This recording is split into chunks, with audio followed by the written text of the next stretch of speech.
Good morning, good afternoon, good evening, depending on your time and depending on when you're going to be seeing this video. It's your brother, your boy, courserepscorner. Like I always tell you guys, it's my corner, it's your corner, and it's our corner. I don't wanna fall in love, I just wanna have some fun, yeah. I don't wanna fall in love. We are aware that the first second off-season elections will happen in November in 3 states, Bayelsa, Imo, and Kogi state. So please allow me to just go on and read the text that we have here. It's a roundtable. We expect questions and interaction for this, and I assure you we're not going to take too much of your time. If we are too late in leaving this place, we should leave here in the next 45 minutes. Today we are here to reflect on the recent elections and emphasize the importance of putting the challenges encountered into context, especially as legal matters are currently before the tribunal and preparing for another set of off-cycle elections in Bayelsa, Imo, and Kogi state. While it is crucial to acknowledge the hurdles faced during the electoral process, we should also focus on the positives that emerged from the elections and ensure that they are sustained.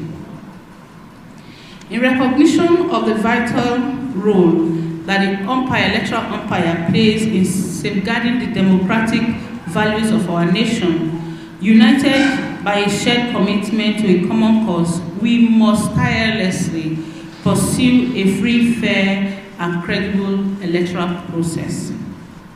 It is undeniable that some citizens express concerns about the challenges that border the election, such as logistical issues. However, we must consider the broader context in which the elections took place. The lack of adequate resources, such as cash and fuel, combined with the persistent insecurity across the country, pose significant challenges for the successful execution of the electoral process. In some unfortunate cases, citizens, including some ad hoc staff of the electoral umpire, themselves fell victim to these challenges, with some being adopted and tragically losing their lives. These circumstances should not be overlooked when evaluating the performance of the last elections that we had. Furthermore, we must remain vigilant and aware that there are still individuals advocating for an interim government who utilize sophistry and exploit election-related issues to further their ulterior motives. It is essential for all Nigerians to recognize these forces and remain steadfast in our commitment to preserving the integrity of our democracy.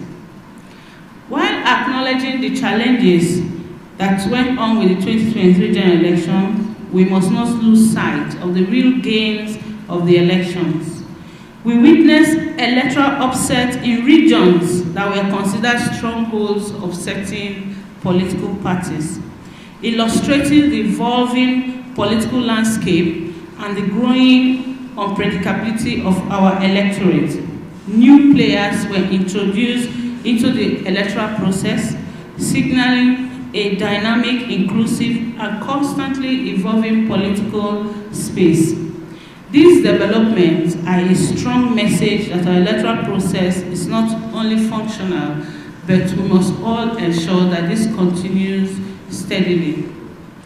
In managing elections within a nation as expansive and diverse as ours, significant challenges arise. The innovative reforms, such as the beavers, has helped to a large extent to strengthen the credibility of our electoral processes.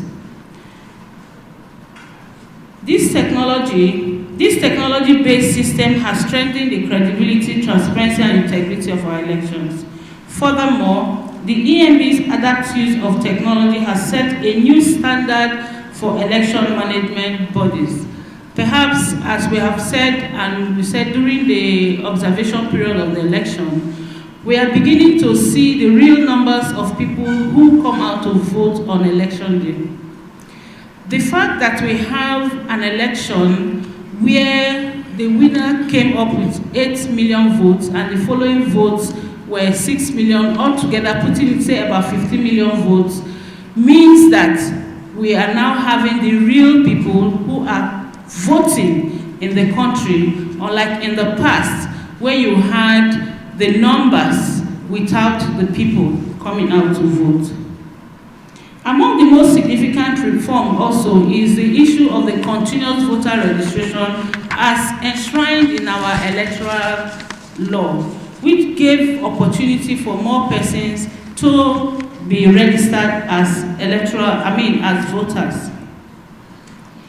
As a country, we all, as civil society and the electoral umpire, were instrumental in pushing for the repeal of the Electoral Act. We strongly advocated for a new law that addressed the challenges and opportunities of our electoral system. The law marks a transformative milestone in our democratic journey. The push for about 15 clauses in the new act led to tangible improvement in our electoral processes. In light of these conclusions, let us focus on acknowledging the positive aspects of elections and placing any encounter challenges within the appropriate context. By doing so, we can ensure a free, unbiased assessment of the electoral process while remaining vigilant against those who seek to undermine our democracy. As we push closer to the off-season election in Imo, Bayelsa, and Kogi states, we must ensure that the gains we have had with our electoral processes are not swept under the carpet. We must also not forget to call out the other stakeholders in the electoral process, the security agents. We need to have security so that citizens who come out to vote are protected. We are all aware of the challenge we had at the last off-season election in Kogi, where my team, myself and some members of my team were almost lynched in Kogi State during the election because of insecurity issue. We need to address this and call out the security agencies to do that. And finally, I must not also forget to state that the role that political parties play in undermining our electoral process should not be something we can sweep under the floor. We have seen that consistently the political class has been the missing link of the electoral reforms that we have, and we need to continuously hold them accountable, considering the fact that they're the ones who eventually benefit from our electoral process. They should make commitment to ensure that our electoral process is free, transparent, and we are able to protect our democracy on the long run. Thank you very much. We're still in the process of collating reports and looking at what has happened, because most of us were on the field. At times, people come and contribute on these issues without having been on the field. We have data that we got from the observers that we deployed to the field. We used our forms to get those data. And it's important also to put this on the table, that everyone who is working in the electoral space should be knowledgeable about the electoral processes. It is when we don't have that knowledge about the electoral processes that we run away with what is out there without looking at really what has passed on the ground. And in the same vein, at times we bring our emotions and our political leanings into the kind of conversations that we're having. I'm not a card-carrying member of any political party. I don't think anybody can say that I'm a card-carrying member of any political party. But there are some people who are card-carrying members of political parties, and because it didn't go well in some areas, it went well. In other areas, they rejoice because it went their way. In other areas, they don't rejoice because it didn't go their way. The political process is for us to strengthen our democracy. And the reason for this is because the next off-season election that is coming, Kogi, Bayelsa, and Imo, there are some lessons we have learned from the 2023 general elections that we need to highlight to help strengthen the forthcoming elections that we are having. And I think also that all of these conversations that we're having, as we're putting the torchlight on the electoral empire, we should look at the political class. We need to extract the commitment from the political class that they are ready to help our electoral processes. Because as far as the political class continue to carry on business as usual, we will see put everything in place, give the assurance that everything is going to work, but when it comes on election day, we see those issues that we don't have a handle on, issues around political class, and then talking about, I think it was somebody that raised internal corruption within the system, talking about the inducement of staff, INEC staff or the electoral umpire, people on the field, talking about insecurity on the field. These are things we need to provide solutions about so that we can further strengthen our electoral process. One, the electoral process is the electoral act. What is the role of a party agent? Now, let me give you a very practical example. During the elections, I was on one of the news channels, doing the analysis, and as I mentioned it, we have 176,000 polling units. Now, if you are running for a presidential election, you're supposed to have at least 176,000 party agents. So that on the field, after election, your party agent is supposed to get the results from the field.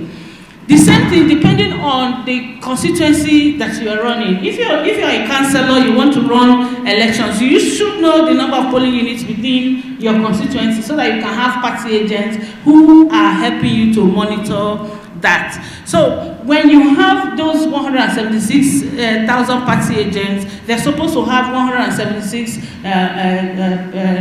result sheets with them. So you don't have that on the field, and you have set up a situation room where you are setting up reports. So because you don't have eyewitness on the field to say this is what is happening, you depend on whether at times you depend on news media or you depend on what the people are saying, and you just come to a conclusion that this is what is happening. But when you go down to the field, you find out that it is not exactly what has happened. I had the privilege of engaging one of the spokesperson of the political party, and the very first question I asked, did you have party agents in 176,000 polling units? And he said no.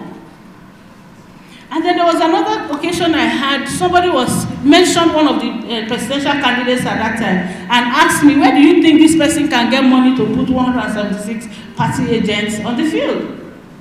So at the end of the day, you're running a presidential race and you're not able to have 100, I'm talking of 100 persons as party agents from your political party to put on the field where you're supposed to cover 176,000 polling units in the country. So whatever information you are getting, you are basing it on the 100 people that you have put on the field. That is, if you are able to put, that on the field. And also remember that before the elections, we highlighted that there were persons, some partisan persons, who were recommended as resident electoral commissioners across the country.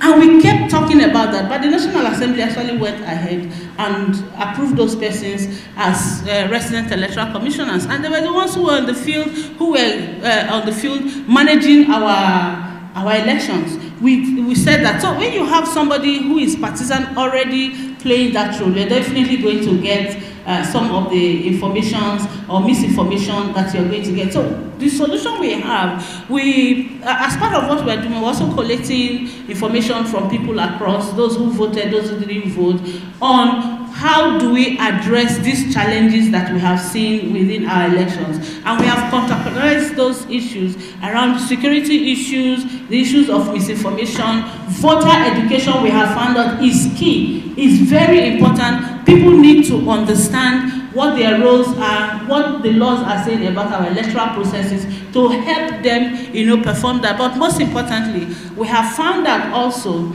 that the biometric voter accreditation system that we have has helped us to determine the actual number of persons who come out to vote on election day. This is the lowest we have gotten so far since we started our democracy. And it is because every time we put the issue of technology out, remember the off-season elections, before we got into the general election, we saw the impact that the beavers itself had on our electoral process. So what we are really saying is, the beavers we still say and still maintain it is a game changer in our electoral process. We need to build on that technology. We need to strengthen the processes and the different organizations and stakeholders who are participating in delivering our elections in the country.